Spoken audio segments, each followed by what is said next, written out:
Assalamu alaikum and Bismillahir Rahmanir Rahim. It's a tough call after Rana has spoken to try to address similar issues.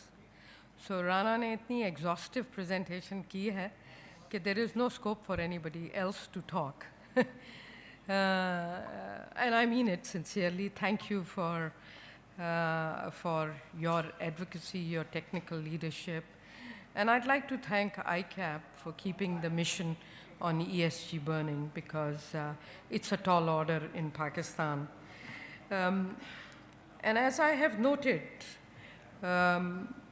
awareness and advocacy of ESG has gained momentum over the past year or so in Pakistan, but also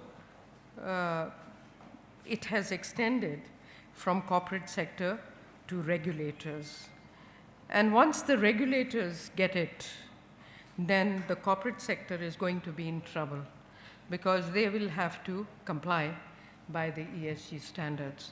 So it's better that everybody develops their understanding of what Rana was saying, even if not all of it, at least some critical elements of it. And of course, the complexity in ESG is that it is not a perfect science, nor is sustainability a perfect science. Sustainability really can be achieved in a number of ways in different businesses, to put it simply. Now, in Pakistan, it's easy to say that a number of corporates have issued their sustainability reports, but as Rana was saying, it's driven by CSR in spirit more than anything else. And I still remember addressing a group of corporate leaders, and everybody was annoyed when I said, what you are talking about is CSR and not really ESG. So I think we need to grow up from being very sensitive about that. We are not criticizing those who are doing CSR, and I think CSR is needed for its purpose, but ESG is a fundamental change in the mindset of the businesses. And of course, the sustainability reports, and now we have looked at a lot of them, and I understand Habib Bank has introduced its own report. They vary a lot, and I haven't seen the Habib Bank's as yet, the latest one, but the previous one I did. They vary a lot. They vary a lot in their objectives, scope, quality, and the dimensions that have been discussed thus far by Rana Saab. So also, they are adopting varying guidelines, and of course, the data is not there, so measurement and what Rana was saying, metrics that has to be applied, it's very fuzzy. Anybody applies anything. So it really poses a problem of aggregation and comparative analysis of sector and businesses, very difficult. So how can you say this particular sector, you can say a company has adopted this, but you don't have a picture of the sector. And I have to compliment PICG, the CEO, because he held a recent roundtable, which was very refreshing because we were looking at fast-moving consumer sectors. So very focused discussion, and we were able to navigate through the complexities of the fast-moving sector, but also to get a sense of the size and dimensions and what is needed within the sector. And I think more of that work is needed. To me, business case for sustainability and its key pillars, ESG, are backed by solid empirical evidence as assessed by people like us who are economists or accountants who have nothing else to do but do work for companies to be able to sell themselves. So this empirical evidence has fairly uniform results. And one of them is that the economic and financial returns are substantially higher if you comply with the sustainability yardstick. Diversity compliance is critical. It can lay foundation for promoting society's welfare, equality, and productivity. And governance, and as we economists used to always say when we were discussing it with the leaderships of different countries, that governance brings good, rapid and sustainable economic growth. And of course, it's accompanied by just transition. So you do need all these three elements, and the driver has to be the sustainability. So now you'll say, why is she talking ESG when we are dealing with Sustainability Standards Board? The two are not separate. It's a question for us to understand, and I think that's what Rana has been explaining. I have just done it much more simpler and with less smart PowerPoint presentations. So the ESG regulatory framework and process has yet to emerge in Pakistan. No matter who says what, I've produced 20 of these reports. I mean, we have looked at all of them between him and me, and our PICG colleagues, our PSX colleagues we have had roundtables at different sectors level, which is not to undermine what's going on, but you really need to get more deeper into these things. So the regulatory framework and process has yet to emerge. There is need for developing fuller understanding of International Sustainability Standards Board exposure drafts based on global stakeholders' feedback. And as has been pointed out, these were issued in June 2023, and they are meant to ensure that the reporting guidelines that we are working on are no longer going to be fragmented, but would be harmonized moving forward with the support of course, regulators.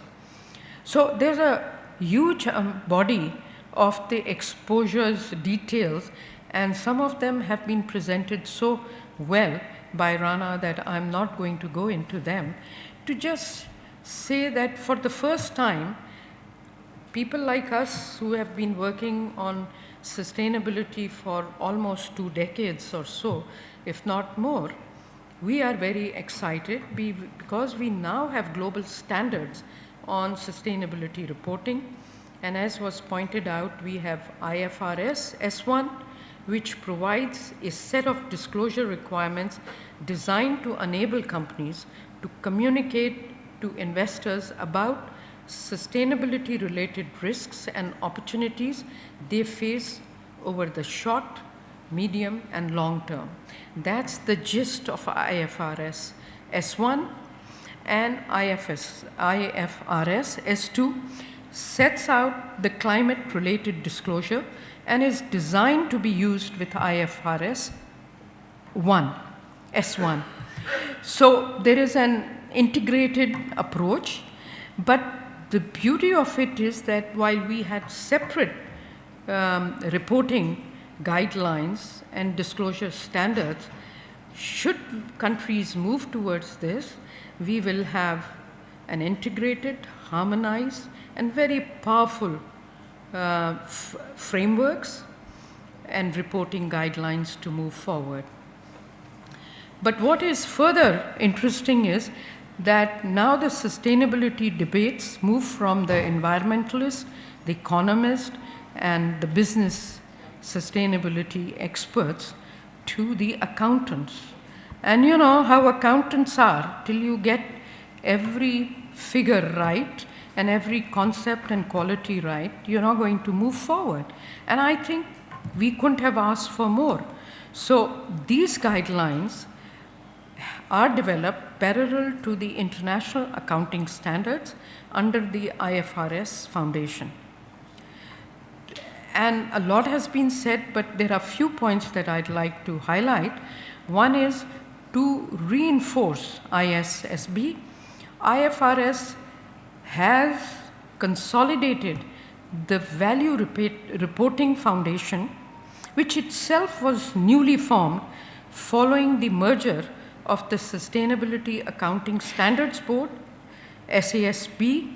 There are so many SS, so I'm going to take the full acronym, SASB, an integrated reporting framework. Remember that big chart that Rana had, which had multiple reporting frameworks and multiple methodologies, including the climate disclosure thing.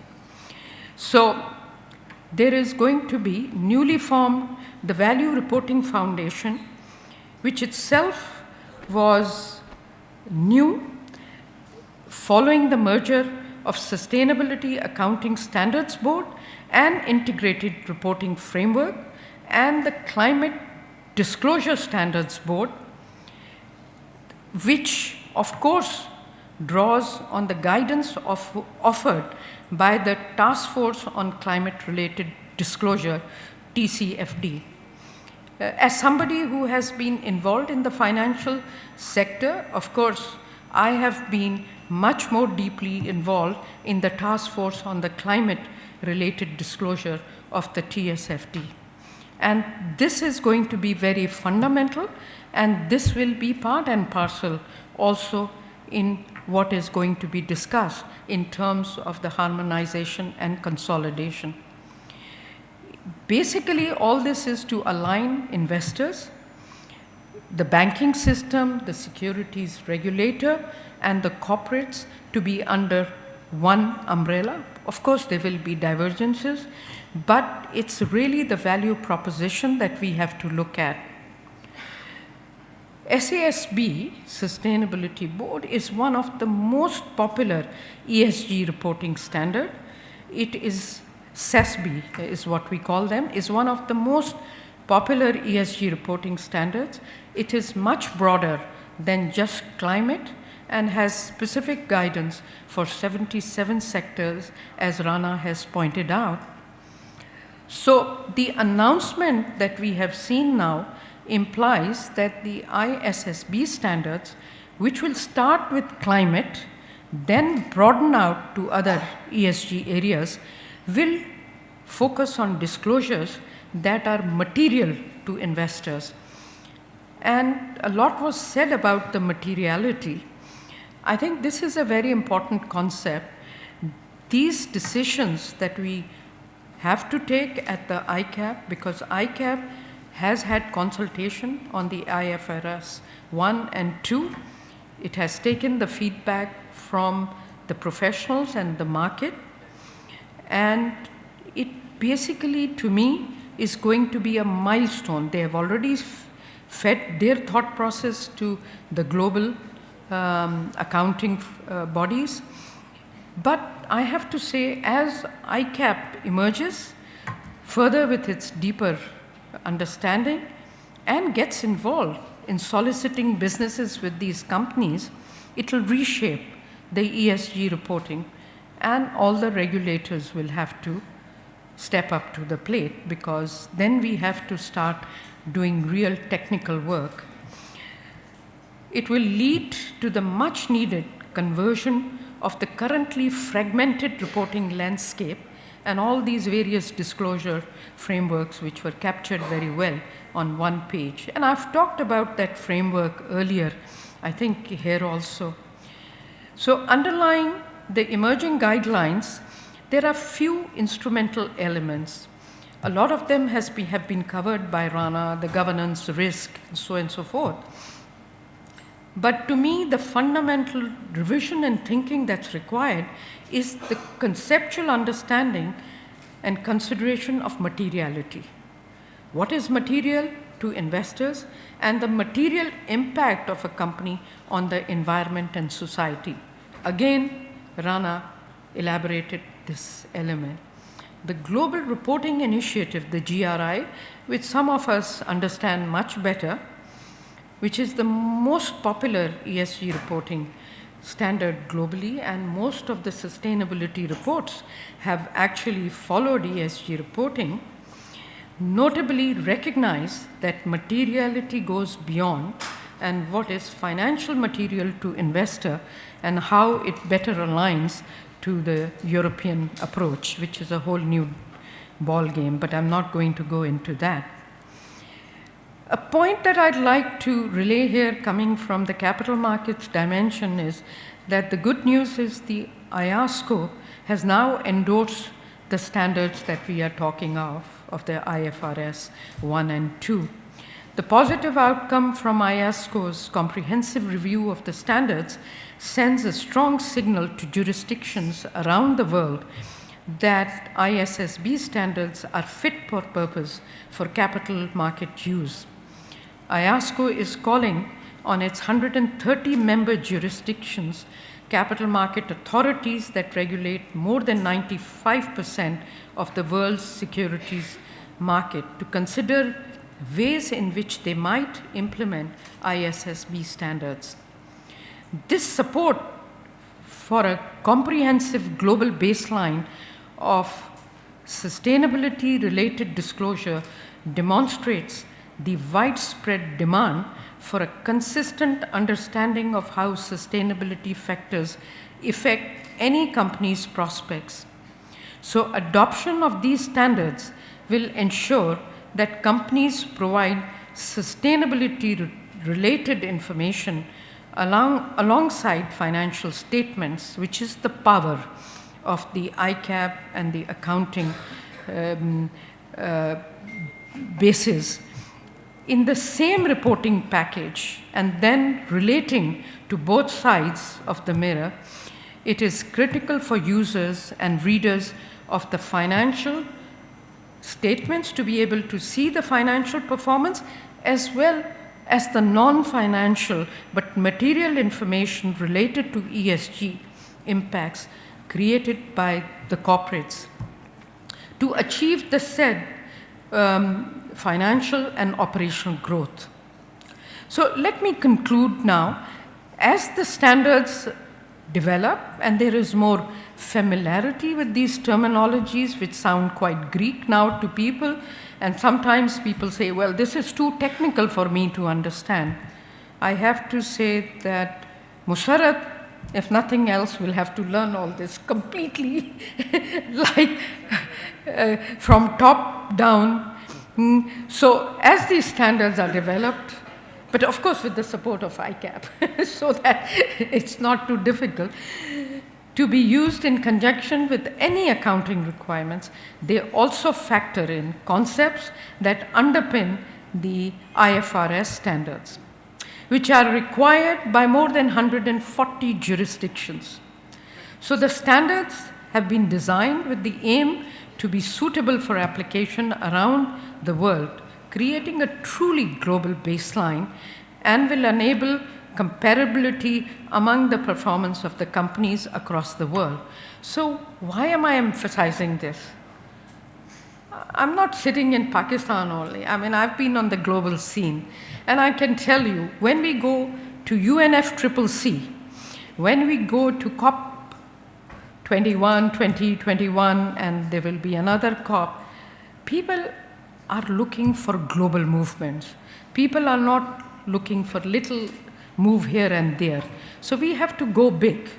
And I'm very confident that the leadership of ICAP, people who I have interfaced, know much more than what I may know or what the corporates may know, or for that matter, what the regulators have yet to learn, without undermining anybody's knowledge base. This is a learning process.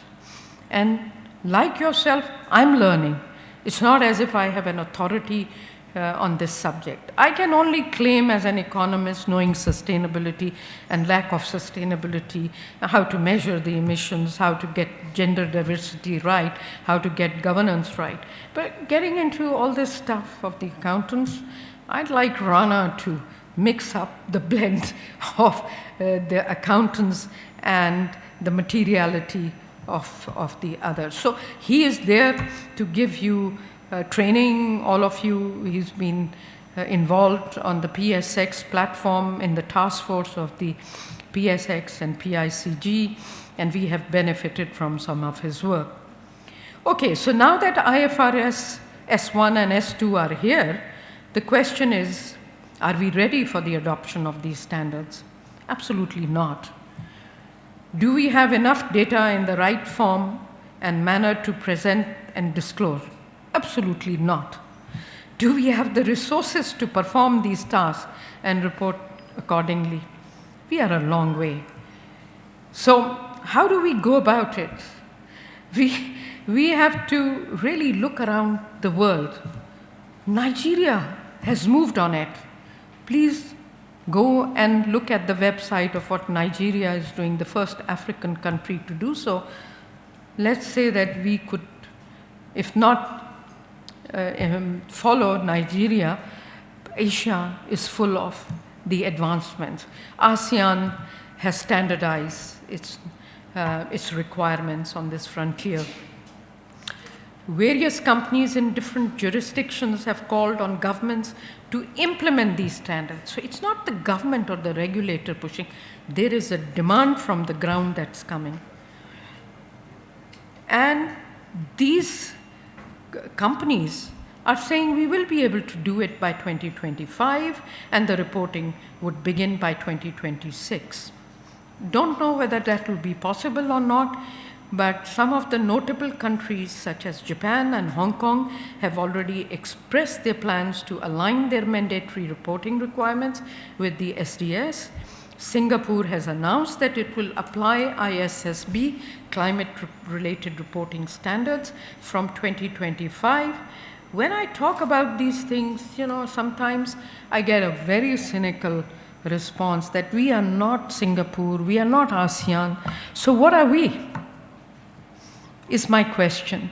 So with this, I'm going to stop here, but also like to simply say that, what I said is not that I have an authority on this subject.